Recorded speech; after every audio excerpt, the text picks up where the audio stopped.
Hello students. Chauhan DG classes में एक बार फिर आपका स्वागत है। 2021 में होने वाली पटवारी परीक्षा के लिए 20 प्रश्नों की सुपर सीरीज को लेके आए हैं। इन प्रश्नों में महत्वपूर्ण प्रश्नों का सिलेक्शन किया गया है जो आपके आगामी पटवारी परीक्षा के लिए उपयोगी होगा। ये सीरीज़ आपके पटवारी एग्ज़ाम तक जारी रहेगी। इसमें राजस्थान से संबंधित प्रश्नों को सम्मिलित किया गया है। यह प्रश्न आपके अन्य परीक्षाओं के लिए भी उपयोगी सिद्ध होंगे। यह प्रथम भाग है।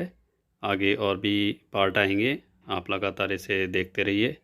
तो चलिए शुरू करते हैं। पहला प्रश्न है, महाभारत संस्कृति के साक्ष्य राजस्थान में कहाँ मिले हैं?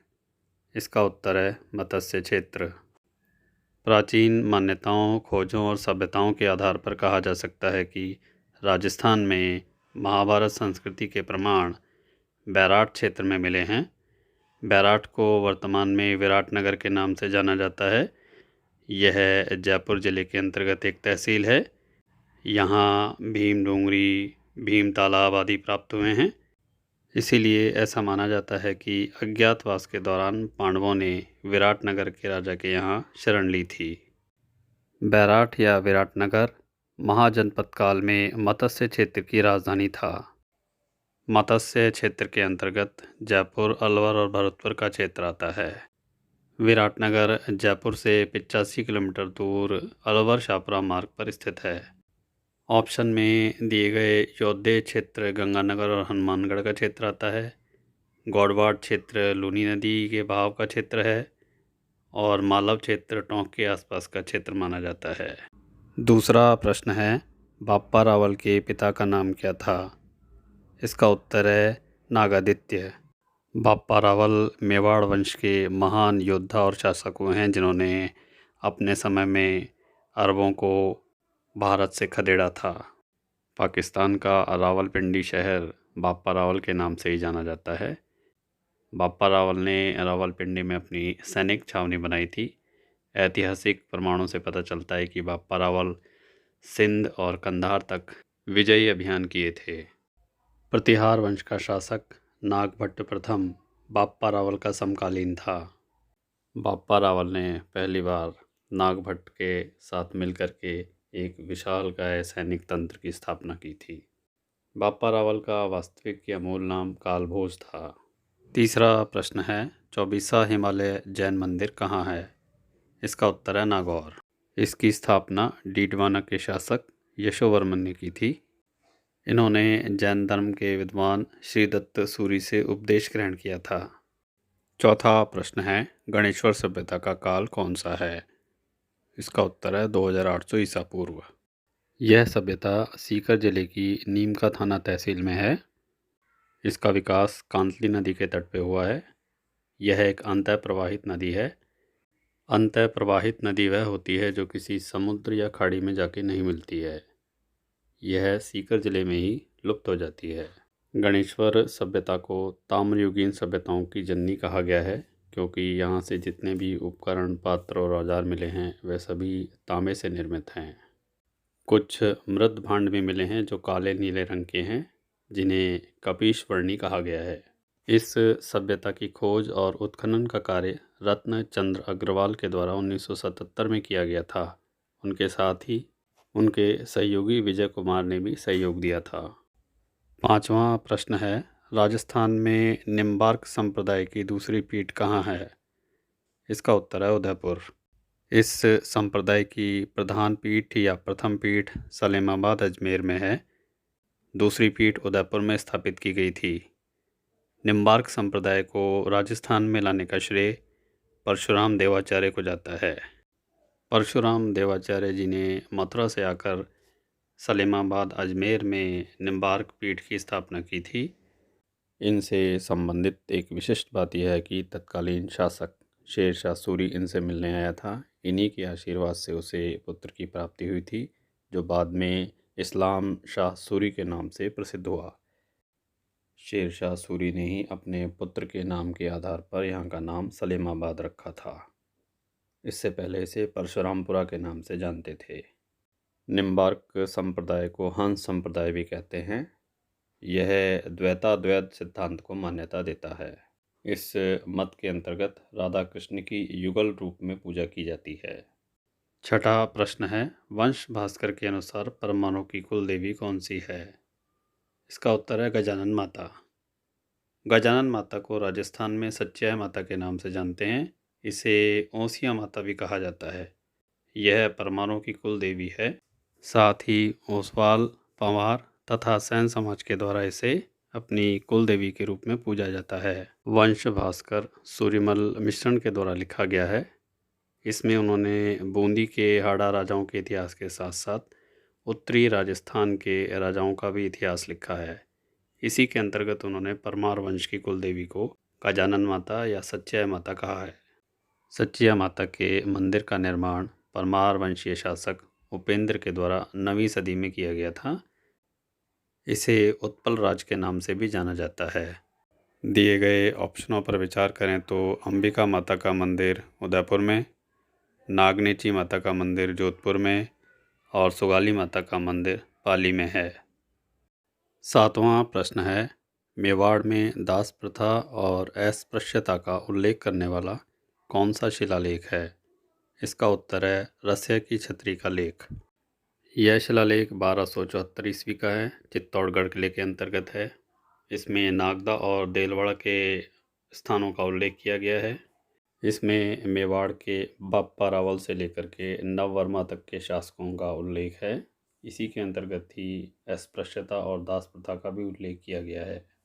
इसमें दक्षिणी पश्चिमी राजस्थान की वनस्पतियों और प्राकृतिक स्थिति का भी उल्लेख है। इस शिलालेख के रचयिता वेद शर्मा को माना गया है। आठवां प्रश्न है, हामिद रुकनुद्दीन का संबंध किस चित्रशैली से है? इसका उत्तर है बीकानेर चित्रशैली। बीकानेर के शासक राय सिंह के दरबार में हामिद रुकनुद्दीन प्रसिद्ध चित्रकार थे।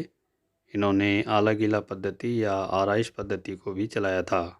आला गीला पद्धति भित्ति चित्रों की शैली है, अर्थात दीवारों पर चूने के माध्यम से चित्रांकन किया जाता है।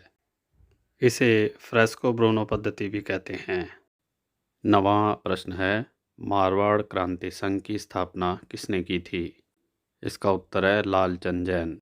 लालचंद जैन मारवाड़ क्षेत्र के स्वतंत्रता सेनानी थे। इन्होंने एक गुप्त क्रांतिकारी संगठन बनाया था जिसका नाम मारवाड़ क्रांति संघ रखा था। इसकी स्थापना 1940 में की गई थी। 10वां प्रश्न है, शुद्धि आंदोलन 1927 में कहाँ चलाया गया था? इसका उत्तर है भरतपुर। यह आंदोलन भरतपुर की जनता ने अपने महाराजा किशन सिंह के समर्थन में चलाया था। किशन सिंह भरतपुर के एक सुधारवादी महाराजा थे। उन्होंने हिंदी और ब्रज भाषा को सम्मान दिया था और उसे आगे बढ़ाने का प्रयास किया था। साथ ही उन्होंने उत्तरदायी शासन की घोषणा भी की थी, जिसके कारण अंग्रेज सरकार उनसे नाराज़ हो गई थी और वहाँ उनसे समस्त अधिकार छीन करके डंकन मैकेंजी को दीवान नियुक्त कर दिया था। इसके विरोध में वहाँ की जनता ने शुद्धि आंदोलन चलाया था। 11वां प्रश्न है, राजस्थान की मरुद्भिद जलवायु को किस श्रेणी में रखा जाता है? इसे उष्ण शुष्क जलवायु भी कहा जाता है। इसका उत्तर है EAD जलवायु। जलवायु का वर्गीकरण नीचे नोट में दर्शाया गया है। EAD को मरुस्थलीय जलवायु माना गया है। CWG को उपोष्ण आर्द्र जलवायु माना गया है। BSHW को स्टेपी प्रकार की जलवायु माना गया है और CAW को उप आर्द्र जलवायु माना गया है। राजस्थान के जलवायु क्षेत्रों को विभिन्न विद्वानों ने अलग अलग रूप से परिभाषित किया है। इन विद्वानों में व्लादिमीर कोपेन, ट्रिवार्था और थर्नवाट प्रमुख हैं। EAD थर्नवाट का वर्गीकरण है। थर्नवाट ने मरुस्थलीय या मरुद्भिद जलवायु को EAD का संबोधन किया है। CAW सिंबल भी थर्नवाट का ही है, लेकिन यह उप आर्द्र जलवायु के लिए दिया गया है। शेष BSHW और CWG सिंबल कोपेन के द्वारा दिए गए हैं। BSHW सिंबल अर्ध शुष्क प्रदेश के लिए लिया गया है, जबकि CWG सिंबल उपोष्ण आर्द्र प्रदेश के लिए दिया गया है। EAD या मरुद्भिद क्षेत्र में राजस्थान के मरुस्थलीय भाग आते हैं, अर्थात राजस्थान का पश्चिमी भाग आता है। इसमें जैसलमेर, बाड़मेर, जोधपुर और बीकानेर का दक्षिणी भाग आता है। 12वां प्रश्न है, राजस्थान में कायांतरित चट्टानों के अपक्षय से निर्मित मिट्टी का क्षेत्र कौन सा है? इसका उत्तर है दक्षिणी राजस्थान। कायांतरित चट्टानों के अपक्षय से लाल या लाल लोमी मिट्टी का निर्माण होता है। कायांतरित चट्टानों में नीस और शिष्ट प्रमुख होते हैं, जिनसे इस मिट्टी का निर्माण होता है।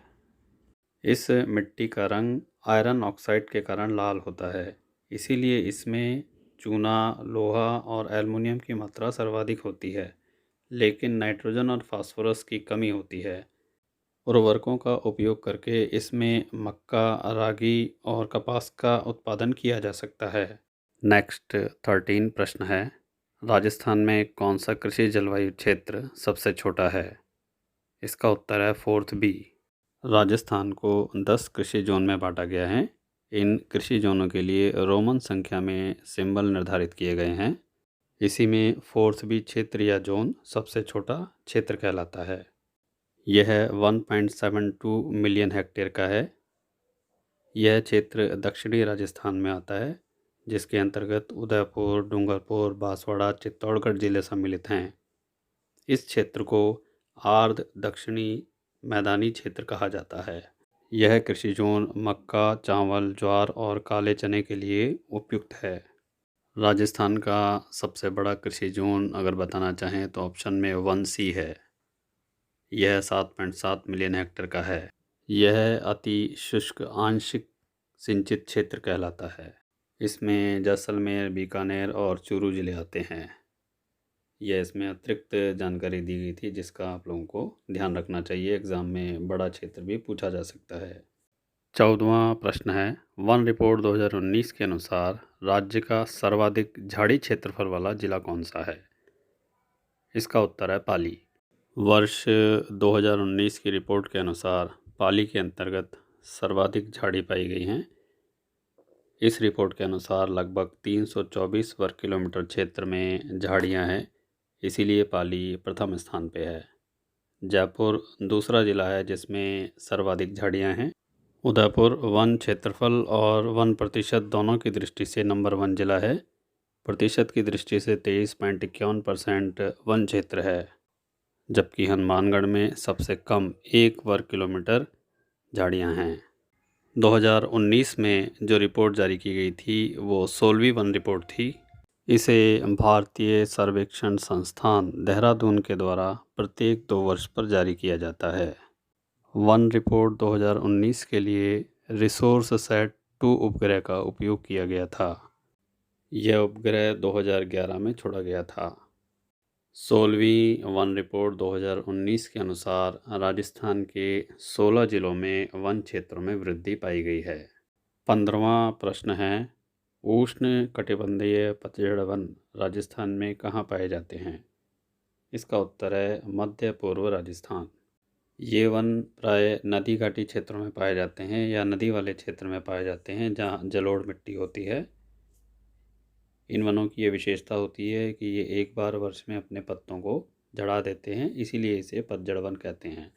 इस वन क्षेत्र में लगभग सभी प्रमुख पेड़ आते हैं, जैसे नीम, पीपल, बरगद, आम, सालर, पलाश, अमरूद, जामुन इत्यादि। जबकि दक्षिणी राजस्थान में सागवान के वन अधिक पाए जाते हैं। सागवान के वनों की अधिकता बांसवाड़ा में अधिक है। बांसवाड़ा में बांस के वन भी पाए जाते हैं। इसके अतिरिक्त पश्चिमी राजस्थान में मरुस्थलीय वनस्पति पाई जाती है, जिसमें खेजड़ी, रोहिड़ा, बेर, थूर आदि प्रमुख हैं। 16वां प्रश्न है, आगरा को जयपुर से जोड़ने वाला राष्ट्रीय मार्ग है? इसका उत्तर है NH21। NH21 जयपुर को आगरा से जोड़ता है, जिसमें दौसा और भरतपुर जिले भी आते हैं। यह 282 किलोमीटर लंबा है। अन्य ऑप्शन पर विचार करें तो NH23 जयपुर को धौलपुर से जोड़ता है। यह राजस्थान के अंतर्गत ही राष्ट्रीय राजमार्ग है। इसकी लंबाई 222 किलोमीटर है। इसके अतिरिक्त NH-27 पोरबंदर से सिलचर असम तक जाता है, जिसके अंतर्गत राजस्थान के ज़िले भी आते हैं। इसमें राजस्थान के सिरोही, उदयपुर, कोटा, बारां ज़िले आते हैं। यह लगभग 3,500 किलोमीटर लंबा राष्ट्रीय राजमार्ग है। यह राष्ट्रीय राजमार्ग 7 राज्यों से होकर गुजरता है, जिसमें गुजरात, राजस्थान, मध्य प्रदेश, उत्तर प्रदेश, बिहार और असम सम्मिलित हैं। पश्चिम बंगाल भी इसमें शामिल किया गया है। नेक्स्ट राजमार्ग NH-44 है। यह भारत का सबसे लंबा राष्ट्रीय राजमार्ग है। इसकी लंबाई 3,745 किलोमीटर है। यह लगभग 12 राज्यों से होकर जाता है। इसमें राजस्थान का एकमात्र जिला धौलपुर सम्मिलित है। यह जम्मू कश्मीर से कन्याकुमारी तक जाने वाला राष्ट्रीय राजमार्ग है। इसमें दक्षिण के केरल को छोड़कर के बाकी सभी राज्य सम्मिलित हैं, जिसमें तेलंगाना, आंध्र प्रदेश, कर्नाटक, तमिलनाडु आते हैं। यहाँ हम एक इम्पॉर्टेंट बात बताने जा रहे हैं। NH-27 का पुराना नाम NH-76 है और इसी प्रकार NH-44 का पुराना नाम NH-3 है। NH-27 पूर्व से पश्चिम कॉरिडोर का हिस्सा है। इसी प्रकार NH-44 उत्तर से दक्षिण कॉरिडोर का हिस्सा है। इन दोनों कॉरिडोर पर राजस्थान के कौन कौन से ज़िले आते हैं, ये मैंने आपको बताया है। इसका अच्छी तरीके से अध्ययन कीजिएगा। जहाँ उत्तर से दक्षिण और पूर्व से पश्चिम कॉरिडोर दोनों मिलते हैं, वो स्थान झांसी है, जो कि उत्तर प्रदेश में है। 17वां प्रश्न है, निम्न में से सही सुमेलित नहीं है। इसका उत्तर है बिस्मित ऊमरा गांव। ऊमरा गांव यूरेनियम के लिए प्रसिद्ध है, जो कि उदयपुर में है, जबकि बिस्मित नोरदा सीकर से प्राप्त होता है। इसकी एकमात्र खदान नोरदा सीकर में है। इसका उपयोग चिकित्सा क्षेत्र में किया जाता है। अन्य ऑप्शन पर विचार करें तो मटून खदान उदयपुर में है, जो रॉक फास्फेट के लिए प्रसिद्ध है। इसी प्रकार झामड़ कोटना और कारबेलिया खदानें उदयपुर में है। सालोपेट बांसवाड़ा में है तथा अडुका अडवाणी अलवर में है, जो रॉक फास्फेट के लिए प्रसिद्ध हैं। रॉक फास्फेट का उपयोग सुपर फास्फेट उर्वरक के रूप में किया जाता है। विट्ठल देव डोलोमाइट की खदान है, जो कि बांसवाड़ा में है। बांसवाड़ा में ही त्रिपुर सुंदरी की खदान भी है। यहाँ प्रसिद्ध त्रिपुर सुंदरी मंदिर भी है। ईसवाल और मोरचाना क्षेत्र भी हैं, जो डोलोमाइट के लिए प्रसिद्ध हैं। ये दोनों क्षेत्र राजसमंद में हैं। डोलोमाइट को खड़िया मिट्टी के नाम से जानते हैं। सिलिका सैंड को कांच बालुका के नाम से जाना जाता है। इसका उपयोग कांच उद्योग में किया जाता है। बारोदिया खेमत क्षेत्र प्रसिद्ध क्षेत्र है, जो बूंदी में है। इसके अतिरिक्त एलनपुरा सवाईमाधोपुर में और जगजीवनपुरा भरतपुर में है, जो सिलिका सैंड के प्रसिद्ध क्षेत्र हैं। यह जयपुर के सामोद में भी पाया जाता है। 18वां प्रश्न है, निम्न में सुमेलित बताइए। नीचे दिए गए ऑप्शंस में सुमेलित छांटना है। इसका उत्तर 1 है। उदयपुर में बकदरा स्थल है। ये सभी आखेट निषेध क्षेत्र दे रखे हैं राजस्थान के। इनमें उदयपुर का सुमेल छोड़ करके बाकी सभी सुमेल गलत हैं। नीचे नोट में दर्शाया गया है। कमाल जी सवाई माधोपुर में है, रानीपुरा टोंक में है, संधाल जयपुर में है। जोधपुर में फीट कासनी, गुड़ा विश्नोई, साथिन और लोहावट आखेट निषेध क्षेत्र हैं। आखेट निषेध क्षेत्रों की संख्या भी जोधपुर में ही सर्वाधिक है, जबकि बाड़मेर में एकमात्र आखेट निषेध क्षेत्र धौरी मन्ना है। बीकानेर में बज्जू, मुकाम और दी यात्रा आखेट निषेध क्षेत्र हैं। राजस्थान में कुल 33 आखेट निषेध क्षेत्र हैं। सबसे बड़ा आखेट निषिद्ध क्षेत्र संवत्सर कोटसर चूरू में है और सबसे छोटा आखेट निषेध क्षेत्र कनक सागर बूंदी में है। आखेट निषेध क्षेत्रों की स्थापना वन्यजीव अभ्यारण्य 1972 की धारा 37 के अंतर्गत की गई है। 19वां प्रश्न है, निम्न कथनों में असत्य कथन है। नीचे दिए गए कथनों में से असत्य कथन को छांटना है। इसमें पहला वाला कथन असत्य है, इसलिए उत्तर पहला वाला होगा। खादी प्लाजा जोधपुर में नहीं बनेगा, बल्कि जयपुर में प्रस्तावित है। यह 2020-21 के बजट में घोषणा की गई है। शेष सभी ऑप्शन इसमें सही हैं। नोट में एक्स्ट्रा जानकारी भी दी गई है जिसका ध्यान रखना चाहिए। सामाजिक और सामुदायिक मद 2020-21 के बजट में सर्वाधिक खर्च वाली मद है, जिस पर 49.70% खर्च किया जाएगा। इसी में दूसरी मद ऊर्जा की है, जो 16.79% खर्च के लिए है। थोक मूल्य सूचकांक 1999-2000 को माना गया है, लेकिन उपभोक्ता मूल्य सूचकांक 2011-12 को माना गया है। राजस्थान सोलर ऊर्जा का महत्वपूर्ण राज्य है, इसीलिए यहाँ किसानों के लिए 25,000 सोलर पंप आवंटन का लक्ष्य रखा है 2020-21 के बजट में।